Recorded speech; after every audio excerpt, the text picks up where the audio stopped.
This feeling isn't just a modern psychological quirk. It is an ancient archetypal wound. And if this feeling has a patron saint, it is a man named Jacob. The story of Jacob, as told in the book of Genesis, is not a simple morality tale about a bad man who becomes good. If we read it with the intellectual and psychological honesty it deserves, applying the tools of our own understanding, we see something far more profound. It is a deep, multi-generational drama about family trauma, the burden of a false identity, and the painful, violent process of forging an authentic self out of a lifetime of running. This is not a story about how to be perfect. It is a story about how to survive being broken. And it begins, as it so often does, with family. To understand Jacob, we must first understand his name. In the ancient world, a name wasn't just a label. It was a diagnosis of one's destiny. And Jacob's name, Yaakov, means the one who grasps the heel, a supplanter. From the moment of his birth, wrestling with his twin brother Esau in the womb, his identity is defined by striving, grasping, and taking what is not rightfully his. He famously buys his brother's birthright for a bowl of stew. He then deceives his blind, aging father, Isaac, to steal the blessing meant for the firstborn. Let's be clear. As historians, we must acknowledge this. In that culture, a spoken blessing was seen as a tangible transfer of power. It was a legal and spiritual transaction that, once uttered, could not be recalled. Jacob wasn't just telling a lie. He was attempting to hack the very fabric of his family's destiny. But why? This is not just the act of a greedy man. It is the act of a deeply insecure one.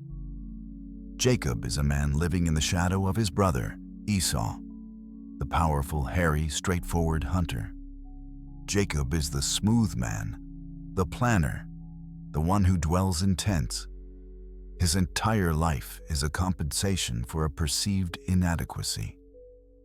He believes he cannot win by merit, so he must win by cunning. He is the archetype of the man who believes that if he can just control the narrative, he can control reality. This is the birth of his imposter syndrome. He has the blessing, but he has not become the blessed. He has the title, but not the identity. And the price of this inauthenticity is immediate and severe. He must flee for his life from the murderous rage of the brother he has existentially violated. And so begins 20 years of exile, 20 years of running. He flees to his uncle Laban, and here the story performs a brilliant, almost cruel, psychological maneuver. The universe holds up a mirror to Jacob. The trickster, the master manipulator, finds himself in the service of an even greater trickster. This is his therapy. The therapy of the mirror.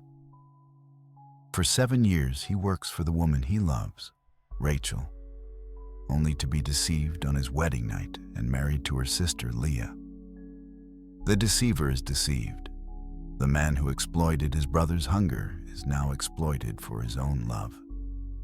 Then Laban changes his wages 10 times, constantly shifting the rules, forcing Jacob to live in a state of perpetual instability. Every scheme Jacob ever perpetrated is now visited upon him in a new form. This is not just divine punishment. It is a profound psychological lesson. Jacob is forced day after day to see his own reflection in the actions of Laban. He is forced to feel what it is like to be on the receiving end of cleverness and manipulation. And what of his family life during this exile? It is a mirror of his own inner division. He is a man torn between two women, Leah, the unloved but fertile wife, and Rachel, the beloved but barren wife. Their rivalry, their competition for his affection, their desperate use of children as bargaining chips. This is the external manifestation of Jacob's own fractured self. He cannot bring peace to his own house because he has no peace within himself. His family is a chaotic, living theater of his own imposter syndrome. He is a man who has what he stole but cannot enjoy it. He is a man who is loved but cannot feel secure in that love. He is rich, but he is not at rest. After 20 years of this relentless therapy, the call comes to go home. But home is not a place of comfort. It is a place of terror. The text tells us that Jacob became greatly afraid and distressed, because the man he is going to meet is not just his brother. He is the ghost of his own past. Esau is the living embodiment of his original fraud. And so the master strategist does what he has always done. He schemes.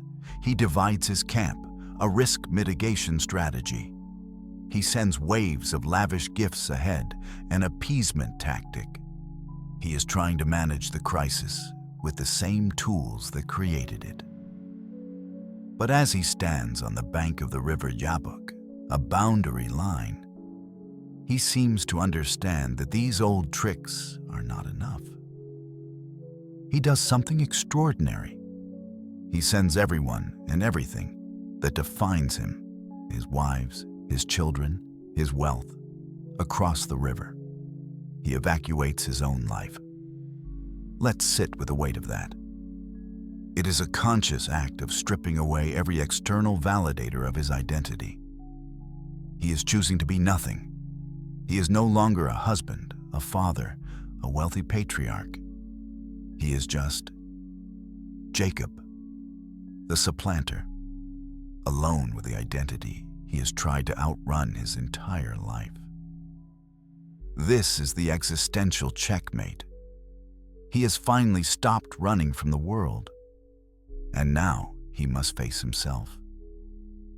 And it is here, in this absolute vulnerability, that the real encounter begins. A man appears and begins to wrestle with him until the breaking of the day. The text's refusal to name this opponent is its genius. Is it God, an angel, or is it something else? Many psychological readings, from Carl Jung onwards, have suggested that this is a confrontation with a shadow self, the ultimate physical grappling with all the disowned parts of one's own identity. The trickster, the liar, the coward, the deceiver.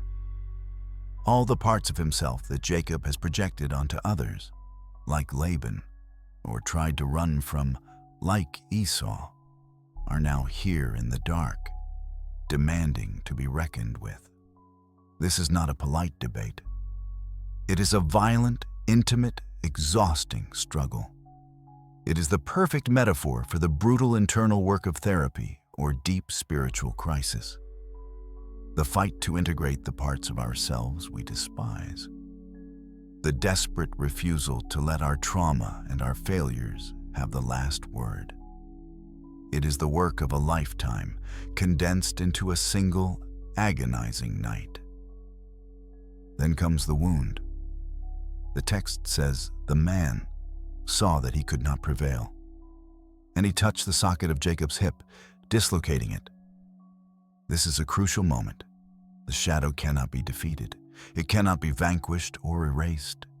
It can only be wrestled with and integrated. And the integration always leaves a scar. The wound is the price of wholeness.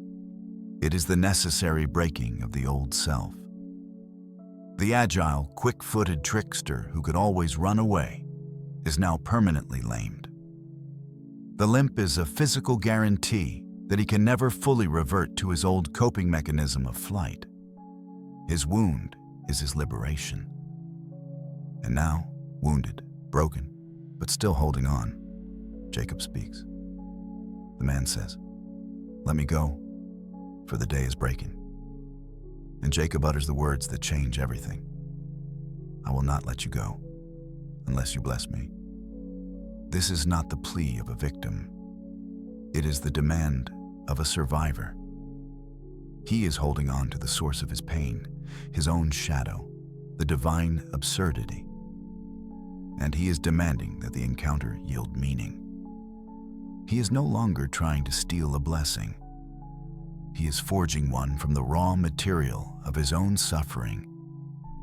He is turning his trauma into a transaction for a new identity. The being asks his name. "Jacob," he replies, "the supplanter." He finally admits who he is. He owns his shadow. And only then, only after the confession, does he receive a new name. Israel, he who struggles with God. This is the therapeutic breakthrough.